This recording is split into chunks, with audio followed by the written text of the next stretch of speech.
Hi friends, welcome back to my channel cook with Sami. இன்றைக்கி நம்ம super and டேஸ்டியான ஒரு சைவ மட்டன் கிரேவி எப்படி பண்ணுறதுன்னு பார்க்கலாம். என்னடா சைவ மட்டன் கிரேவி சொல்கிறேன்னு பார்க்குறீங்களா? இன்றைக்கி நம்ம மஷ்ரூம் வச்சு தான் ஒரு சூப்பரான கிரேவி பண்ண போகிறோம். இது சாப்பாட்டுக்கு, இட்லி, தோசைக்கு, சைட் டிஷ் எல்லாத்துக்குமே சூப்பராக இருக்கும். கண்டிப்பாக இதே மெத்தடில் ட்ரை பண்ணி பாருங்கள். ரொம்பவே சூப்பராக இருக்கும். நீங்கள் நான்வெஜ் மிஸ் பண்ணுற டைமில் இந்த மாதிரி செஞ்சு பாருங்கள். இப்போ எப்படி பண்ணுறதுன்னு பார்க்கலாம். ஃபஸ்ட்டு நான் கடலை எண்ணெய் எடுத்துக்கிறேன் ஃப்ரெண்ட்ஸ். இப்போ எண்ணெய் ஒரு 2 டேபிள் ஸ்பூன் அளவுக்கு சேர்த்துக்கலாம். இப்போ நார்மலாக நம்ம மட்டன் எப்படி பண்ணுவோமோ அதே மாதிரி தான். இப்போ தாளிக்கிறதுக்கு எல்லாமே ரெடி பண்ணி வச்சுருக்கேன். மஷ்ரூமை இந்த மாதிரி 2ஆக கட் பண்ணி வச்சுருக்கேன். பெருசு பெருசாகவே நான் கட் பண்ணி வச்சுருக்கேன். சின்ன வெங்காயம் இந்த மாதிரி ஒரு 20லேருந்து 30 வெங்காயம் நான் உரித்து வச்சுருக்கேன். தக்காளி அரைச்சி வச்சுருக்கேன். இஞ்சி பூண்டு பேஸ்ட்டு, கடலெண்ணெய், சுத்தமான கடலெண்ணெய், செக்கு கடலெண்ணெய் தான் நான் யூஸ் பண்ணுறேன். இப்போ எண்ணெய் நல்லா காஞ்சதும் நம்ம சோம்பு, கசகசா, அதுக்கப்புறம் பட்டை சேர்த்துக்கலாம். சேர்த்து நல்லா கலந்து விட்டுருங்க. இந்த ஸ்பைசஸே சூப்பராக இருக்கும். இப்போ இது எல்லாத்தையும் நல்லா கலந்தாச்சு. இப்போ ஆனியன் சேர்த்துக்கலாம். சின்ன வெங்காயம் சேர்த்து பண்ணும்போது டேஸ்ட் ரொம்ப சூப்பராக இருக்கும். உங்கள்கிட்ட சின்ன வெங்காயம் இல்லைன்னா பரவாயில்ல, பெரிய வெங்காயத்துலேயும் பண்ணலாம் ஃப்ரெண்ட்ஸ். பாருங்கள், இப்போ இது எல்லாத்தையும் நல்லா நம்ம வதக்கிடலாம். வெங்காயம் நல்லா வதங்கி வரணும். அப்போ தான் நமக்கு கிரேவி சூப்பராக இருக்கும். நல்லா வதங்கின அப்புறம் காட்டுறேன் பாருங்கள். இப்போ பாருங்கள், ஒரு 10 நிமிஷமாக நல்லா வதங்கிருச்சு. இந்த அளவுக்கு ரொம்ப சூப்பராக வதங்கிடுச்சு பாருங்கள். நல்லா வதங்கணும். இப்போ இஞ்சி பூண்டு பேஸ்ட்டு சேர்த்துக்கலாம். இஞ்சி பூண்டு பேஸ்ட் நான் ஒரு 1.5 ஸ்பூன் அளவுக்கு சேர்த்துருக்கேன். சேர்த்துட்டு இதுவுமே சேர்த்து நல்லா பச்சை வாசனை போகிற அளவுக்கு நல்லா வதக்கி விட்டுருங்க. நம்ம வெங்காயம், தக்காளி, இஞ்சி பூண்டு இதெல்லாம் எந்த அளவுக்கு நம்ம வதக்குறோமோ அந்தளவுக்கு நமக்கு டேஸ்ட் பக்காவாக கிடைக்கும் ஃப்ரெண்ட்ஸ். பாருங்கள், நல்லா கைவிடாமல் வதக்கி விட்டுருங்க. நான் இஞ்சி பூண்டு சேர்த்ததுக்கப்புறம் அடி பிடிக்க ஆரம்பிக்கும். கைவிடாமல் நல்லா கலந்து விட்டுருங்க. இப்போ இஞ்சி பூண்டோட பச்சை ஸ்மெல்லாம் போயிடுச்சு. இப்போ நம்ம அரைச்சி வச்சுருக்க தக்காளி பேஸ்ட்டை சேர்த்துக்கலாம். சேர்த்துட்டு இதுவுமே நல்லா பச்சை வாசனை போகிற அளவுக்கு நல்லா வதக்கிக்கலாம் ஃப்ரெண்ட்ஸ். பாருங்கள், நல்லா கலர் சேஞ்ச் ஆகி வரணும். ஏன் தக்காளி நம்ம அரைச்சி பேஸ்ட்டாக சேர்க்குறோன்னா கிரேவியோட கன்சிஸ்டன்சி ரொம்ப சூப்பராக இருக்கும், நமக்கு திக்காக கிடைக்கும். அதுக்காக தான் இப்படி சேர்க்குறோம். இப்போ எல்லாத்தையும் நல்லா கலந்து விட்டுருங்க. நல்லா வதங்கிடுச்சு பாருங்கள். உங்களுக்கே நல்லா தெரியும் ஃபஸ்ட்டு தக்காளி சேர்த்ததுக்கும் இப்போ இருக்கிறதுக்கும் டிஃப்ரென்ஸு. இப்போ குழம்பு மிளகாய்த்தூள் நான் சேர்த்துக்கிறேன்.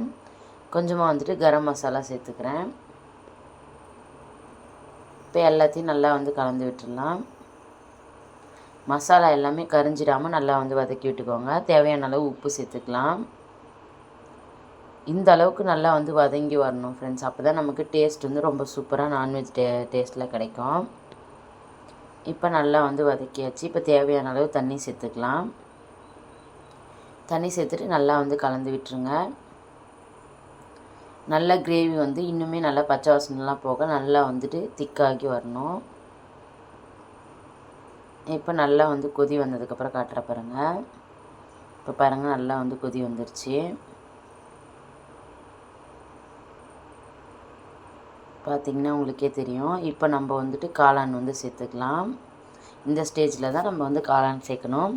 காளான் சீக்கிரமே நமக்கு வெந்து வந்துடும். அதனால் இந்த ஸ்டேஜில் சேர்த்தோன்னா போதும். ஃபஸ்ட்டே சேர்த்துட்டோன்னா நமக்கு உடஞ்சிடும் காளான். இந்த ஸ்டேஜில் சேர்க்கும்போது ரொம்பவே டேஸ்ட்டாக இருக்கும், ரொம்ப சூப்பராகவும் இருக்கும். இப்போ பாருங்கள், நான் நல்லா கலந்து விட்டுட்டேன். இப்போ காளான் நல்லா வெந்து வரணும். இந்த அளவுக்கு நல்லா அந்த கிரேவியோடு நல்லா பெரட்டி விட்டுருங்க. ரொம்பவே சூப்பராக இருக்கும். மட்டன் செய்ய முடியல, மிஸ் பண்ணுற டைமில் கண்டிப்பாக இந்த மாதிரி ரெசிபி செஞ்சு பாருங்கள். இப்போ காளானை நல்லா கலந்து விட்டுட்டு காளான் வேகிற அளவுக்கு கொஞ்சமாக நான் தண்ணி சேர்த்துருக்கேன். ஒரு அரை கிளாஸ் அளவுக்கு தண்ணி சேர்த்துருக்கேன் ஃப்ரெண்ட்ஸ். பாருங்கள், நம்ம சேர்த்துருக்க காளான் வெந்து வர அளவுக்கு நான் தண்ணி சேர்த்துருக்கேன். இது நல்லா வற்றினதுக்கப்புறம் காட்டுறேன். இப்போ பாருங்கள், முதல்ல இருந்ததை விட நல்லாவே வதங்கிடுச்சு. காளானும் கலர் மாறிடுச்சு பாருங்கள். கலர் மாறி வெந்துடுச்சு. இன்னுமே நல்லா திக்காகட்டும். நமக்கு நல்ல ஒரு கிரேவி கன்சிஸ்டன்சியில் தான் நம்ம எடுக்க போகிறோம்.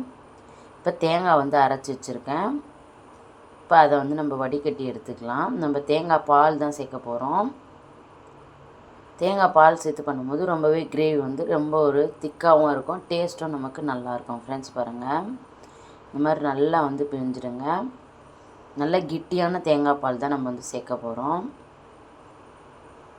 இந்த மாதிரி நல்லா தேங்காய் அரைச்சிட்டு இந்த மாதிரி நல்லா பிழிஞ்சு விட்டுருங்க. அப்போ தான் அதில் இருக்க தேங்காய் பால் எல்லாமே நல்லா கெட்டியாக நமக்கு கிடைக்கும்.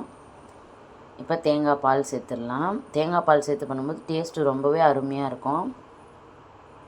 இப்போ எல்லாத்தையும் கலந்தாச்சு. இப்போ நல்லா வந்து கலந்துக்கலாம். அந்த தேங்காய் பால் எல்லா பக்கமும் நல்லா படுற மாதிரி நல்லா கலந்து விட்டுருங்க. இப்போ இன்னுமே நல்லா வந்து திக்காகி வரணும் நம்மளுக்கு. மட்டன் குழம்பு நம்ம கலர் பார்த்தாலே தெரியும்ல, அந்த மாதிரி வந்துட்டு கலர் சேஞ்ச் ஆகிற வரைக்கும் நம்ம வந்து இது பண்ணிக்கலாம். எண்ணெய் நல்லா பிரிஞ்சு வரணும் நமக்கு. இப்போ பாருங்கள் கொதிக்க ஆரம்பிச்சிச்சு. இந்த ஸ்டேஜில் கொஞ்சமாக கொத்தமல்லி சேர்த்துக்கிறேன். வாசனை வந்து ரொம்ப சூப்பராக இருக்கும். இன்னுமே நல்லா கிரேவி வந்து திக்காகும் ஃப்ரெண்ட்ஸ். ஒரு 2 மினிட்ஸ் கழித்து நான் காமிக்கிறேன் பாருங்கள். இன்னுமே நல்லா வந்து திக்காகி சூப்பராக வந்துடும். நம்ம சிம்மில் வச்சுக்கலாம். அப்போ தான் நம்ம ஊற்றிருக்க எண்ணெய் எல்லாமே பிரிஞ்சு சூப்பராக செப்பரேட்டாக காமிக்கும் நம்மளுக்கு. முதல்ல இருந்ததை விட இப்போ நல்லா வந்து சுண்டிடுச்சு பாருங்கள். இன்னுமே நல்ல திக்கான கிரேவியாக நம்ம வந்து எடுக்க போகிறோம். இப்போ பார்த்திங்கன்னா நல்லா நம்ம ஊற்றிருக்க எண்ணெய் எல்லாமே பிரிஞ்சு வந்துடுச்சு பாருங்கள். ரொம்ப சூப்பராக ரெடி ஆகிடுச்சு. நல்ல ஒரு மட்டன் சுவையில் நம்மளுக்கு வந்து காளான் கிரேவி ரெடி ஆகிடுச்சு. இதே மாதிரி நீங்களும் ட்ரை பண்ணி பாருங்கள் ஃப்ரெண்ட்ஸ். ஃபஸ்ட் டைம் சேனல் பார்க்குறவங்க லைக் பண்ணுங்கள், கமெண்ட் பண்ணுங்கள், ஷேர் பண்ணுங்கள், சப்ஸ்கிரைப் பண்ண மறந்துடாதீங்க. சப்ஸ்கிரைப் பண்ணிவிட்டு பெல் பட்டனை கிளிக் பண்ணுங்கள். நீங்களும் செஞ்சு பார்த்துட்டு டேஸ்ட் எப்படி இருந்ததுன்னு கமெண்ட் பண்ணுங்கள். தேங்க்ஸ் ஃபார் வாட்சிங். இன்னொரு சூப்பரான வீடியோவில் சந்திக்கலாம். Thank you, bye bye.